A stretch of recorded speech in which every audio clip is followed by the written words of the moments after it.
Welcome. I am Professor J. N. Mandal, Department of Civil Engineering, Indian Institute of Technology, Bombay. As I discussed earlier, the triaxial test is performed under the different confining pressure. This table here is that under the confining pressure of 50 kilopascal, and then you have to perform the test under the sigma 3 is equal to 100 kilopascal, and then under the confining pressure sigma 3 is 150 kilopascal. So, under the 3 different confining pressure, then we see that what will be the ultimate value. Ultimate value under the sigma 3 is 290, that is sigma d. That sigma d means it is the deviator stress. So we can write that when sigma 3 case 1, when sigma 3 is equal to 50 kilopascal, then the deviator stress, that is sigma d, and that is equal to sigma 1 minus sigma 3 will be equal to 290 kilopascal. Similarly, for case 2, when the sigma 3 is equal to 100 kilopascal, then this is the maximum deviator stress at here is 297.1. So, case 2, when the sigma 3 is equal to 100 kilopascal and we are having the deviator stress, that is sigma d is equal to sigma 1 minus sigma 3 is equal to 297.1 kilopascal. Similarly, in case 3, when the case 3 here, when the confining pressure is 150 kilopascal, then the maximum deviator stress about 300.1 kilopascal. So, case 3, when sigma 3 is equal to 150 kilopascal, then deviator stress sigma d is equal to sigma 1 minus sigma 3 is equal to 300.1 kilopascal. So, from this test result, we know what is sigma 1, that is sigma 3, that is 50 kilopascal. So, for this confining pressure, so sigma 1 will be 290 plus that is 50 this kilopascal. So, if you add this one 290 plus 50, then it will give 340 kPa. Similarly, sigma 1 minus sigma 3 297.1 under a confining pressure of 100 kilopascal. So, we can write sigma 1 is equal to 297.1 plus sigma 3 is equal to 100. So, 100. So, this kilopascal. So, this will be about 397.1 kilopascal. Then, when case 3, when sigma 3 is equal to 150 kilopascal, then we can write that sigma 1 is equal to 300.1 plus 150. This is kilopascal. So, that means this will give you about 450.1 this kilopascal. So, what we are having, that we wanted to draw the Mohr circle with the when sigma 3 is equal to 50, then sigma 1 is equal to 340. When sigma 3 is equal to 100, then sigma 1 is equal to 397.1 kilopascal. When sigma 3 is equal to 150, then sigma 1 is equal to 450.1 kilopascal. So now with this data, we can draw the Mohr circle.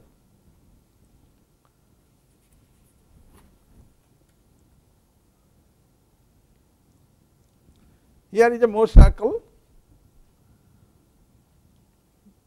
This is for triaxial test, unconsolidated undent test, and this is the shear test and the normal stress.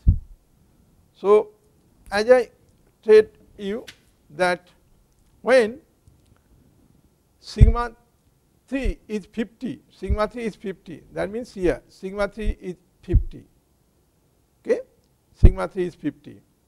Then sigma 1 is 340 kilopascal. So this is sigma 1, this is sigma 1 here is 340. So this is 340, this is 340 kilopascal. Here sigma 3 is equal to 50 kilopascal, and here 340 kilopascal. So you know that this is sigma 3, this is sigma 1. So you can draw a semicircle like this. You can draw this line like this. Now when the sigma 3 is 100 kilopascal, then sigma 1 is 397.1 kilopascal. So here that is sigma 3 is equal to 100 kilopascal, and then sigma 1 is 397.1. So it is sometime here 397.1 kilopascal. So you can draw another that semicircle. This circle is this. Okay, what sigma 3 is equal to 150, sigma 1 is equal to 397 kilopascal. Similarly, case 3, when the sigma 3 is equal to 150, then sigma 1 is equal to 450.1. That means when sigma 3 is here 150 and sigma 1 is here about 450.1 kilopascal. So you can draw another the semicircle like this. So then you can draw a line which is tangent to this curve, and which is called that failure envelope. This is Mohr circle failure envelope for triaxial test or unconsolidated undent test. From this unconsolidated undent test, under different confining pressure 50, 100 and 150, you can draw the failure envelope, and then you can measure what should be the CU value, that means undent cohesion value. Here undent cohesion value is 150. So undent cohesion CU is 150 kilopascal, whereas pi u is equal to 0. This is 0. So from this triaxial test, you can determine that what should be the undent cohesion value CU, because in case of the unconsolidated undent test, so this pi value is equal to the 0. So only you can measure the cohesion intercept, that is CU value. So from this test, one can determine. So from this test you can determine that what will be the undent cohesion value, and from this triaxial test is very important. So one can determine the shear strength and the shear strength parameter of the soil. Next we will discuss the Vane shear test. So the main objective for the Vane shear test to determine the undrained shear strength of clay using the laboratory Vane shear test apparatus. Now, shear strength of soft clay deposit is difficult to obtain accurately in the laboratory by conventional triaxial test, as getting undisturbed sample is very difficult. So, you cannot prepare a sample, this is a saturated clay soil sample. It is very difficult to form the triaxial sample with the clay, and it is a saturated clay. In such case, we can adopt the Vane shear test. In such situation, the shear strength can be obtained by conducting the Vane shear test also in the field. Now, it is almost the real test, because we are performing this Vane shear test in the field.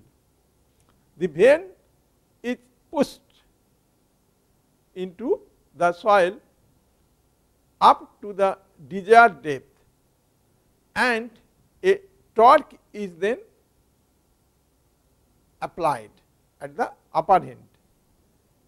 The torque is measured by noting the angle of twist. The shear failure occurs over a cylindrical surface, periphery and the end, having a diameter d equal to that of the vane.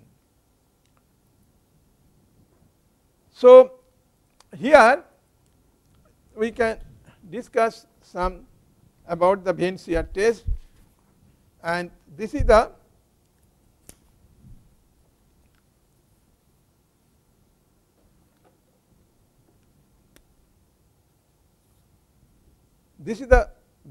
part of Vane shear apparatus, and this is the vane, and this is the height of the vane, that is h. Here it is a h, and h is generally 2.4 centimeter. That means height of the vane is 2.4 centimeter, and it has a diameter. This is the diameter, which you can express as d, and d is the diameter of the vane, 1.2 centimeter. So, you have to apply the torque. This you put inserted into the in situ soil, and you can apply the torque. This torque is designated at T. So, it is assumed that the shear strength S of the soil is constant on the cylindrical shear surface and at the top and the bottom faces of the shear cylinder. The torque T must be equal to the sum of the resisting torque at the side. That you can say that torque at the side, let us say that torque at the sides, let us say that T1, and the top and the bottom is T2. So, torque at the top and the bottom, that let us say that T of 2. So, torque at the side is T1, torque at the top and bottom is T2. So, that means that total torque T can be expressed as T1 plus T of 2. So, what T is the torque,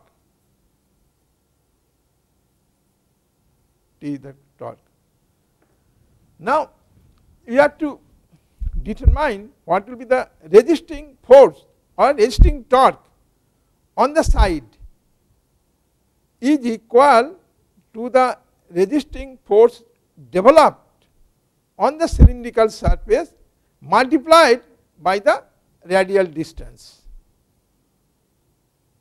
So, let us say that radial distance is equal to the r. Okay? Radial distance is equal to the r, because the diameter is equal to the d. So, resisting torque on the side is equal to the resisting force developed on the cylindrical surface multiplied by the radial distance. So, this is torque at the side. So, we can write that torque at the side, that is what you call the T of 1,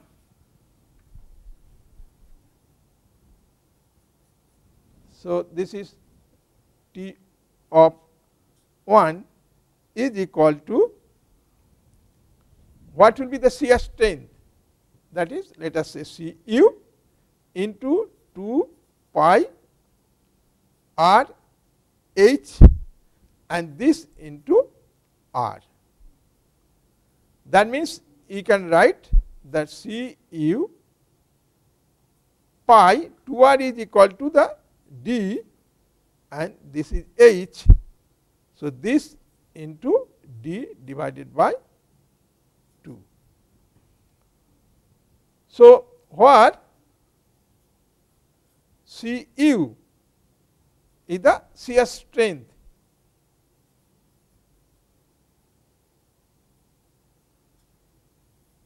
and d, this d is equal to diameter of vane, and h is equal to height of vane. So, you can see here the torque, this is torque T1 at the side, that means torque C1 at the side, if the shear strength is Cu, and this is 2 pi r into h, h is the height of the vane, and d is the diameter. So, that means this r is equal to diameter by 2, d by 2, and this 2 r is equal to d. So, that is why T1 is equal to Cu pi d h d by 2. So, we can write like this, that this is d by 2. And then the resisting torque,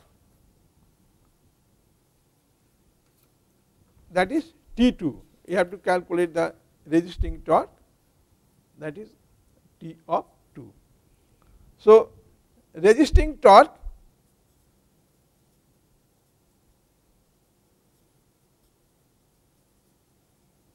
is T2, and this T2 due to the resisting force at the top and the bottom of the shear cylinder. That means, if this is the shear cylinder which is at the top and the bottom of the shear cylinder can be determined by integration of the torque developed on a circular ring of radius r and with dr. Let us say that if this is the circular, and if you take some small element like this, and this distance is equal to r, and this is d of r. So, then we can write that T2 will be equal to 2, because it is at the top and the bottom. So, 2 into integration 0, this is d by 2, because d is the diameter of the vane is d. This is 0, d by 2 is the radius, and this into Cu into 2 pi r into dr into arc. This is the torque. Okay. So, we can write 4 into pi into Cu, and this is 0 to d by 2, this is r square into d of r. because 2 pi r into dr into r because it is the torque. So, this you can write 4 pi Cu and then this is r and this is r, this and this is r and this is r. So, r square into d of r. So, we can write that 4 pi Cu, and if you integrate it, you can have r to the power q, this divided by 3 and this whole to the power d by 2. This is 0 to d by 2.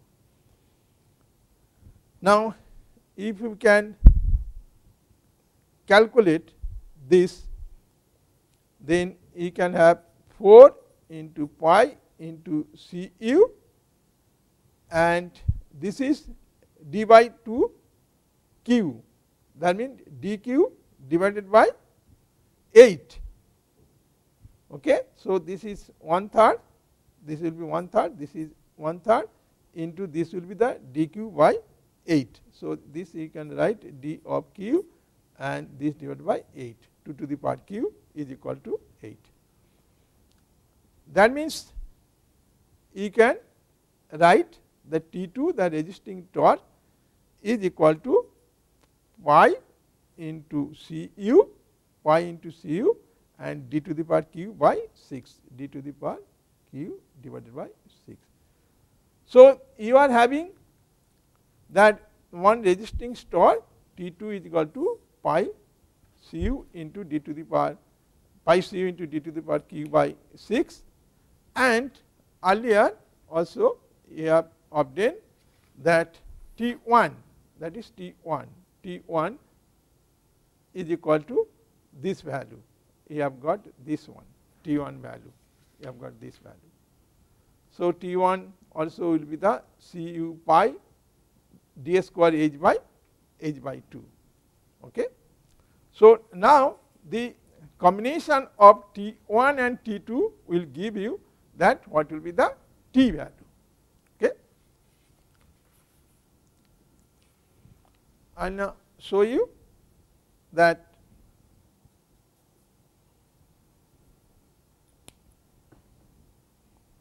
from the earlier equation for T1 and T2. So, you know that T is equal to T1 plus T of 2. So, T will be equal to T1 is equal to pi into C of u, it will be this one, T1 pi into C of u into h into d square by 2, h into d square by 2. So, you can write pi into Cu h into d square by 2 plus that T2 we have determined here. So, T2 will be equal to pi Cu d to the power q by 6. So, you can write pi Cu d to the power q, this divided by 6. So, this torque will be this. So, we can write this in this way. You can take common pi into Cu. So, this will be equal to d square h divided by 2 plus d to the power q, this divided by 6. Okay. So, from this equation you can determine what will be the Cu value.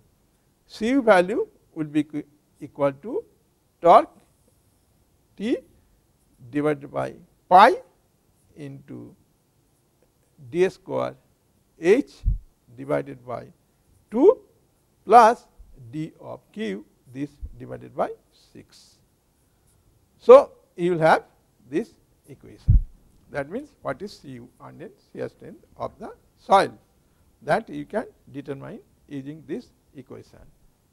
What here you know that T is equal to the torque, T is equal to torque, and D is equal to the diameter of vane, diameter of vane, and h is equal to height of vane. This is height of vane.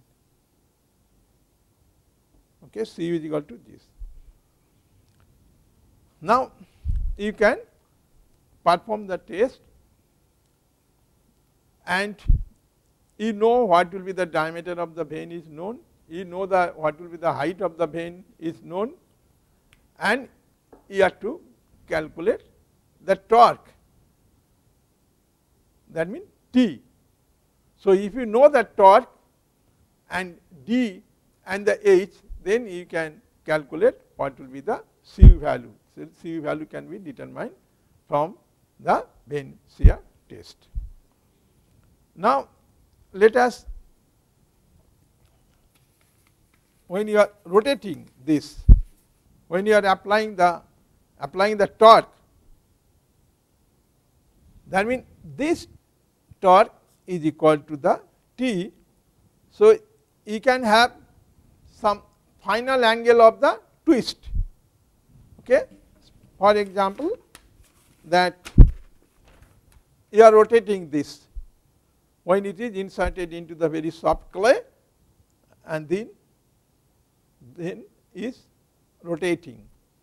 Okay. So, this is the T. So, you have something theta initial, you can have something theta final. So, this torque can be determined using this equation, that means theta is equal to theta of final minus this is theta of initial, this divided by 180, this into k into pi, where k is equal to spring constant and theta final is equal to final angle of twist, and theta initial is equal to initial angle of twist. So, from the Vane shear test, if you know that what angle of twist, that initial angle of twist, and what should be the final angle of the twist, and then you can calculate the T. You know that what will be the K, the spring of constant. So, if you can determine this K value, knowing this T value, knowing this spring constant and theta initial and theta final, then you can determine the what will be the torque. So, if the torque is known, then you can determine the what will be the CU value. You know the equation, CU is related with the T and also related with the what will be the diameter of the vane and what will be the height of the vane. So, if you know height, if you know diameter, and if you know the torque, then you can determine that what should be the CU value by the Vane shear test. And this Vane shear test is more appropriate for the saturated clay soil sample, and it is much more realistic because this test is performed in the field. Thank you.